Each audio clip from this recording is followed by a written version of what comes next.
की आता हे जे हॉस्पिटल आहे हे ओपनिंग करण्याच्या आधी आता तुम्ही साहजिक आहे त्याच्यामागे खूप सारी मेहनत असणार आहे. तर आपण पूर्ण फाउंडेशन जाणून घेऊया की तुम्ही कधीपासून म्हणजे प्रोफेशनल आता हॉस्पिटल ओपनिंग करायची हे माहिती आहे, त्याच्यासाठी तयारी करण्यासाठी तुम्ही कोणकोणत्या वैद्यांना भेट दिली, त्यांच्याकडून काय काय शिकली किंवा मग त्यांच्याकडून शिकल्यानंतर काय विचारधारेमध्ये बदल झाला, जो की आपल्या आयुर्वेदाचं जो काही फाउंडेशनच आहे काय की गुरु शिष्य परंपरा याच्याबद्दल थोडंसं ऐकायला आवडेल.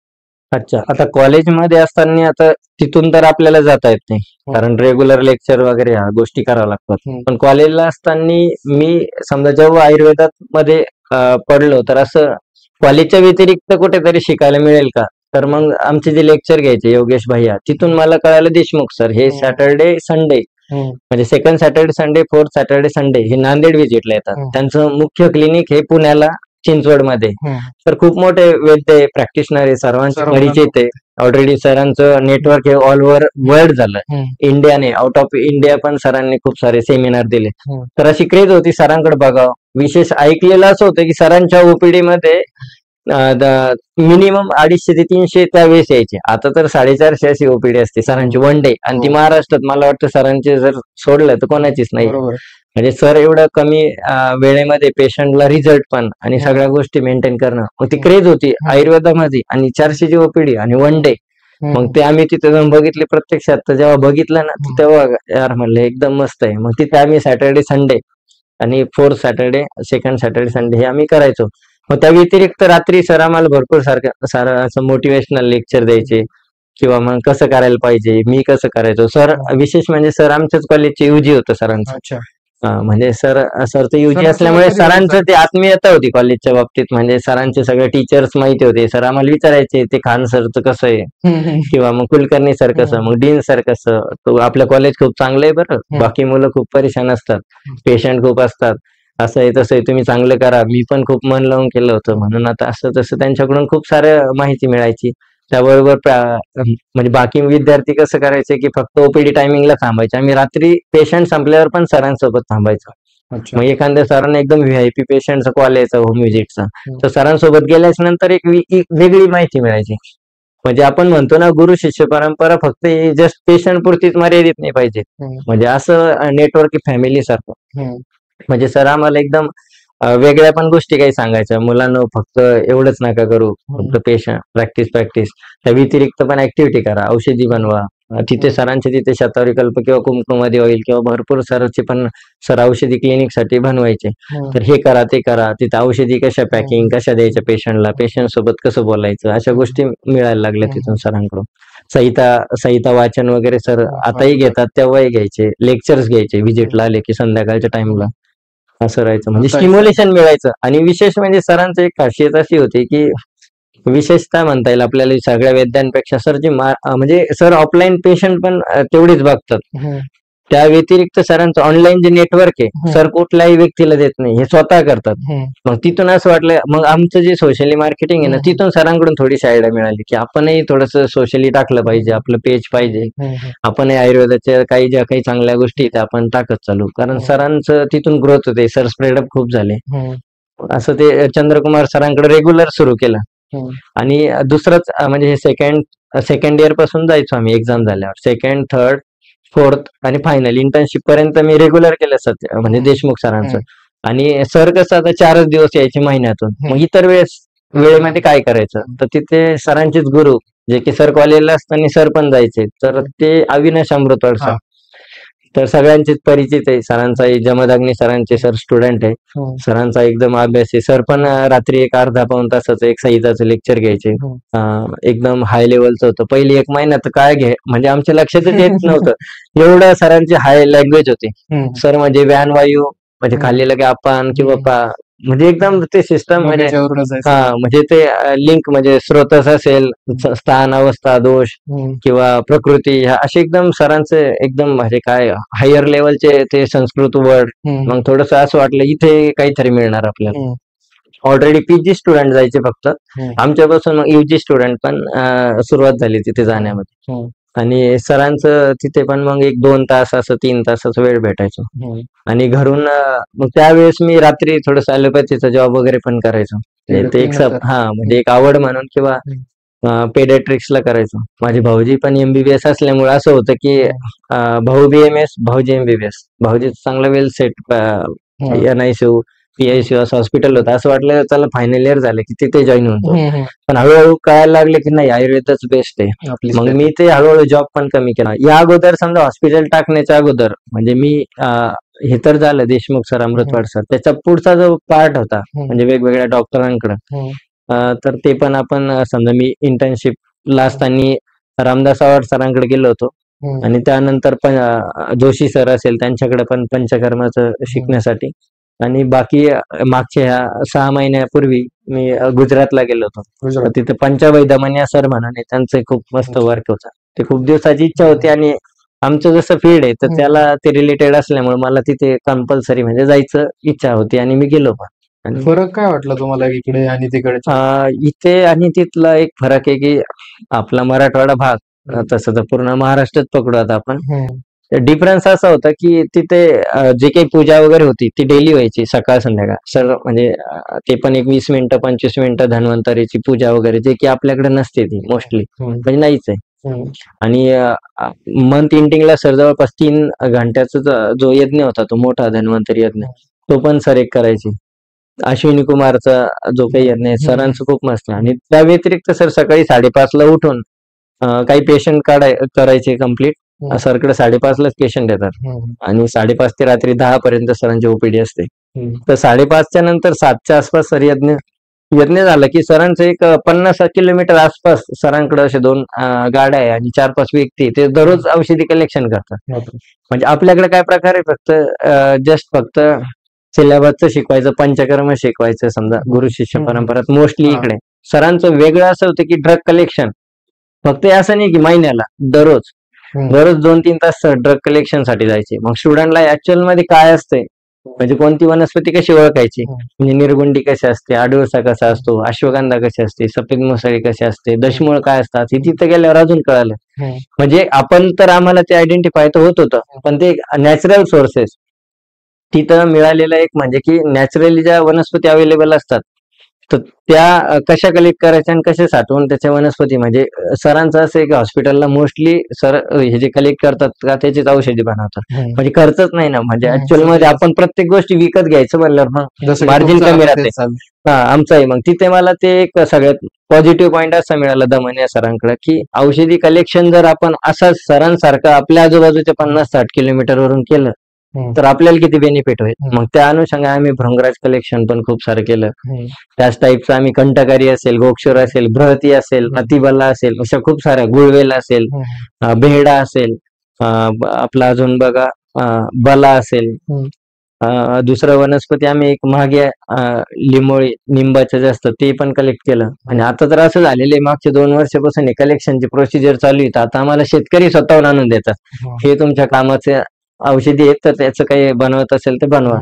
त्यांना हे समजा असं आवळे असेल एकदम स्वस्त, आणि हे जे प्रत्येक गोष्टी विकत न आणता आजूबाजूनच आपल्याला मिळून जातात. तर हा दमनिया सरांकडे दुसरा एक पॉइंट. त्याच्यानंतर त्यांची जी म्हणजे टेक्निक होती, सगळं मेडिसिन एक 60-70% सर स्वतःच तयार करतात, ऑलमोस्ट 70%. तोच आम्ही पण नंतर म्हणलं की आपणही मॅक्झिमम, सरांचं असं म्हणणं की एक वैद्याचं एक कर्तव्य आहे की स्वतः औषधी तयार करू शकतात ते. सरांकडे जवळपास 60 गायी पण आहे, त्याचंही सर गोमूत्र अर्क असेल किंवा वेगवेगळे पंचगव्य घृत असेल, वेगवेगळे गायींपासून येणारे दूध हे वेगवेगळ्या तेलात वापरायचे. म्हणलं सर तर 60 गायी मेंटेन करतात, सरचे वर्कर जवळपास 15 ते 20 वर्कर होते, ड्रग कलेक्शन करतात, 160-170 ची दररोजची OPD आहे आणि एकदम नियोजनबद्ध सगळ्या गोष्टी. मोठं हॉस्पिटल आहे, सगळं म्हणजे आध्यात्मिक जोड आहे, आयुर्वेद पण आहे, स्टुडंट्स पण आहे, सरांचं नाव पण खूप मोठं आहे, क्रिटिकल पेशंट ट्रीट करतात. 150 ची OPD असते सरांची कॅन्सरची दर मंगळवारी.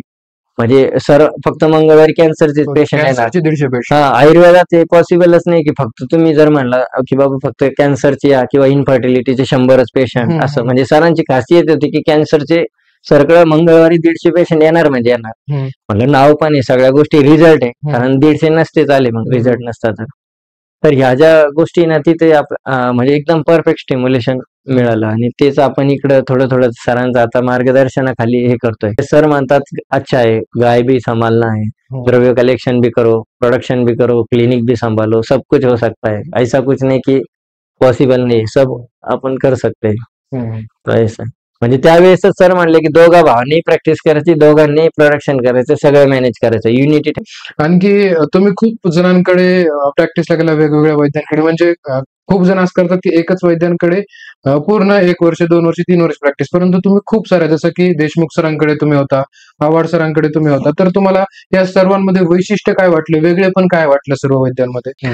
तर तेव्हा चंद्रकुमार सर, अमृतवाड सर असे 2 तर मी व्यवस्थितपणे ते पूर्ण केलं कॉलेजच्या लाईफ मध्ये. जेव्हा इंटर्नशिप झाली तेव्हा मी पुण्याला 6 महिने चंद्रकुमार सरकडे होतो. तिथे सरांचं रेग्युलर ओपीडी राहायची, तर तिथे पेशंटही खूप होते आणि शिकायला पण खूप साऱ्या गोष्टी मिळाल्या. आता त्याच्या व्यतिरिक्त जेव्हा सरांचं कम्प्लीट झालं पुण्याचं, सर जेव्हा म्हणले व्हिजिट वगैरे सुरू कर, व्हिजिट तेव्हा मी पेशंट वगैरे बघायचो, पण कम्पॅरेटिव्ह जी रेग्युलर ओपीडी होती त्या टाईपचं नाही. मग नंतर असं झालं की थोडंसं अजून वेगवेगळ्या डॉक्टरांकडे आपण गेलं पाहिजे. नंतर ओपीडी स्टार्ट केल्यावर जमणार नाही, कारण ओपीडी सोडून जाता येत नाही. तर तेव्हा मग मी सरांचं कम्प्लीट झालं, अमृतवाड सर, देशमुख सर, त्यानंतर लगेच मी रामदास आव्हाड सरांचं 1 महिन्याचं कम्प्लीट केलं. तिथे गेल्याच नंतर एकदम म्हणजे ऐकून होतो सरांचे एकदम व्हीआयपी ओपीडी आहे, सरांचे पेशंट पण स्टँडर्ड आहे, सरांनी खूप बेसिक पासून स्टँडर्ड लेवलला केलंय आणि सरांचे भस्म असेल, रसकल्प असतील, सगळं एकदम पेशंट हा व्हीआयपी आणि क्रोनिक पण येतो आणि सर ट्रीट पण होतात. आणि जे क्लिनिक असतं ना, समजा एकदम काय म्हणतात ॲलोपॅथीचं कसं मल्टी स्पेशालिटीचे खूप सारे क्लिनिक आपण बघतो, त्या टाईपचं सरांचं तालुका लेवलला कोपरगाव सारख्या ठिकाणी क्लिनिक होतं आणि एकदम स्वच्छता, स्टाफ, मॅनेजमेंट, सरांचे ते येण्या म्हणजे ते काय म्हणतात ना, एक ओरा सरांकडे बघून असं प्रभावाने काम झाल्यासारखं आपोआपच ते आपल्याला इंटरेस्ट येणार. आणि तिथं असं होतं की सर आले की आम्ही दर्शन घ्यायचो, म्हणजे सगळ्या स्टुडंटची लाईन लागायची. सर राष्ट्रीय आयुर्वेद गुरु असल्यामुळे सरांकडे गव्हर्नमेंटचे 4 स्टुडंट राहतात, तर सगळे ते दर्शन घ्यायचे. मग त्यांनी घेतले, आम्ही सुरुवात केली. मग आम्ही रोजच दर्शनाची वाट बघायचो, सर आले की अगोदर दर्शन, आणि दर्शन घेतलं की दिवसभर फ्रेश वाटायचं. तिथे मला खूप सारे प्रोसिजर या स्टँडर्ड लेवलला कशा केल्या जातात, म्हणजे एकदम सरांकडे कलेक्टर सारखे पण पेशंट येतात.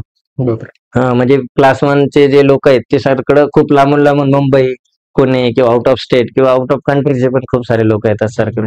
तर तेव्हा सर कशी डील करतात स्टँडर्ड, तर ते तिथे कळालं. आणि त्यानंतर त्याच्या नेक्स्ट मंथला मी जोशी सरांकडे गेलो. तर जोशी सरांकडे खूप ऐकलं होतं की पंचकर्म हे एकदम व्यवस्थितरित्या आणि सरांचं एकदम मिनिमम चार्जेस मध्ये सर पेशंटला ट्रीट करतात. आणि सर व्यवस्थित, म्हणजे घरचे जे असतात ना आपले, बरेचसे आहार विहारामुळे खूप सारे आजार होतात, म्हणजे दिनचर्या फॉलो न करणे, ऋतुचर्या प्रॉपर ऋतूनुसार आहार विहार न करणे, त्यामुळे मोस्टली रोग होतात. सरांचं त्याच्यावर फोकस जास्त आहे. सरांच्या तिथे जवळपास 20 ते 25 स्टुडंट राहतात जोशी सरांकडे. तर तिथे असं होतं की सर म्हणतात पंचकर्म पेशंट आला काय तुम्ही घ्या, तुम्ही करा आणि त्याला काउन्सिलिंग करा. बाबा त्याला काय, तो प्रमेय असेल तर त्याला प्रमेयाचे थोडेसे पथ्य सांगा, त्याला वातवेदी असेल तर वातवेदीचे सांगा, तिचे ज्या चुका होतात ते तुम्ही ते क्लिअर करा. मग तिथे असं कॉन्फिडेंटली होतं ना, म्हणजे आपलं काउन्सिलिंगचा पार्ट खूप मोठा आहे आयुर्वेदामध्ये, की म्हणजे prevention is better than cure, म्हणजे रोग होऊच नाही यासाठी काय करता येईल. तर म्हणजे फक्त ही ट्रीटमेंट असं नाही की सिम्टमॅटिक, म्हणजे उपचार पद्धती जसं ॲलोपॅथीचे आजार झाले चला झालं, आपलं असं असतं की होऊ नये म्हणून त्यासाठी काय पेशंटला आपल्याला सल्ला देता येईल, हा तोच प्रकार. तर आपण तिथे मला ते शिकायला मिळालं. आणि विशेष म्हणजे तिथं असं होतं की आम्ही ग्रामीण भागात असल्यामुळे असं होतं की नंतर आपल्याला व्हिजिट किंवा मुख्य क्लिनिक तिथे पण करायचं. आता आम्ही सिटीमध्ये ओपन केलेलं आहे संभाजीनगरला, पण आपल्याला जेव्हा फुलंब्री तालुका आहे तर तिथे गरीब लोक येणार. मग ते जोशी सरांकडे एकदम परफेक्ट कॉम्बिनेशन होतं. आलं की पंचकर्म करणे, साधे काढे वगैरे वापरणे, मेडिसिन एकदम स्वस्त, सुवर्णकल्प सर वापरत नाही. मग ते कसं आहे एकदम तालुका लेवलला असं आम्हाला असं वाटायचं की पैसे वगैरे देत नाही, पण आव्हाड सरांकडे तर पूर्ण अपोजिट आहे. ते सरांचं एकदम स्वस्त आणि आव्हाड सर म्हणजे एकदम पूर्ण स्टँडर्ड ट्रीटमेंट, म्हणजे एकदम सुवर्णकल्प वगैरे असा प्रकार. तर तिथे असं गावाकडे मला असं वाटतं की सरांची मला पूर्ण मदत होईल जेव्हा पण आम्ही एक 6 महिन्याने गावाकडचं हॉस्पिटल ओपन करणार. आता हे संभाजीनगरचं एकदम रेग्युलर रुटीन मध्ये हॉस्पिटल झालं की आपण तिथे जेव्हा रेग्युलर करू चालू, तर तिथे आपल्याला फ्रेश ड्रग वगैरे वापरणे, पोटली कल्पना, हे जे मी प्रवीण जोशी सरांची मला तिथे मदत होईल पूर्ण. आणि बाकी तर मी दमनिया सरांचं ते तर आपण गाईचं तिथं मला ते कळणार की आता माझं गोठा जो काही आहे गाईचं, तर तो एक करायचा. त्यानंतर द्रव्य कलेक्शन सरांच्या प्रमाणे ते पण करायचं. आणि दुसरं धन्वंतरी यज्ञ असेल वेगवेगळं, तर आपण त्या पद्धतीनं तिथे सरांचं तिथे मला म्हणजे थोडक्यात असं आहे की आपण म्हणतो की फक्त एकाच डॉक्टरकडे शिकून केल्यापेक्षा आपण मल्टिपल डॉक्टरांकडे किंवा वैद्यांकडे प्रॅक्टिस केल्याच्या नंतर असं ऑब्झर्वेशन मध्ये आलं माझ्या किंवा मित्रांच्या की आपण स्किलफुल अजून करू शकतो. कारण आपल्याकडे एक ऑप्शन असतं की एखादा पेशंट कमी पैसे देत असेल तर त्याला त्यानुसार मेडिसिन अरेंज करणे. एखादा म्हणलं मला हा आजारामध्ये ठीकच व्हायचं, रिझल्टच आला पाहिजे, मग आपण म्हणतो नाही आपण याला कॉस्टली वापरू शकतो. पण तेव्हा जर आपल्याला माहितच नसेल रसकल्प काय कसे वापरायचे, मग तेव्हा आपण तिथे कमी पडू शकतो ट्रीटमेंटसाठी. खूप वेळ दिलाय मी जेवढं काही नाव सांगितलं तुम्हाला. मग या व्यतिरिक्त मी जेव्हा पण आता एखाद्या वेळेस जळगावला काही कामानिमित्त जाण्यात आलं किंवा मी मागे उदय तल्लार म्हणून सर आहे, त्यांचा एक अग्निकर्माचा कॅम्प मी अटेम्प्ट केला होता, तेव्हा मग महेश बिर्ला सरला भेटलो. तिथे नरेंद्र गुजराती सर आहेत. महेश बिर्ला सर म्हणजे खूप मोठं हॉस्पिटल आहे त्यांचं. मग तिथे आपण जेव्हा 1-2 घंटे किंवा अर्धा पाऊण तासात जेव्हा चर्चा होते, तिथून आपल्याला काहीतरी सोल्युशन मिळतं किंवा एक ओळख होती. सरही आपल्याला सांगतात नाही हा प्रोजेक्ट आहे तुमचा, असं करा, किंवा सल्ला मिळतो. असं आता हे तर माझे मुख्य गुरु होते, पण जे म्हणतात ना एक सपोर्ट सिस्टीम म्हणा किंवा आपल्याला आपलं काही चुकत असेल तर ते सांगणे. आता हरीश पाटणकर सरांचं आमचं लक्ष म्हणजे आमच्यावर खूप लक्ष असतं. म्हणजे सर पर्सनली म्हणतात खूप चांगलं दोघं भाऊ मिळून तुम्ही करताय, असं केलं तर अजून चांगलं होईल.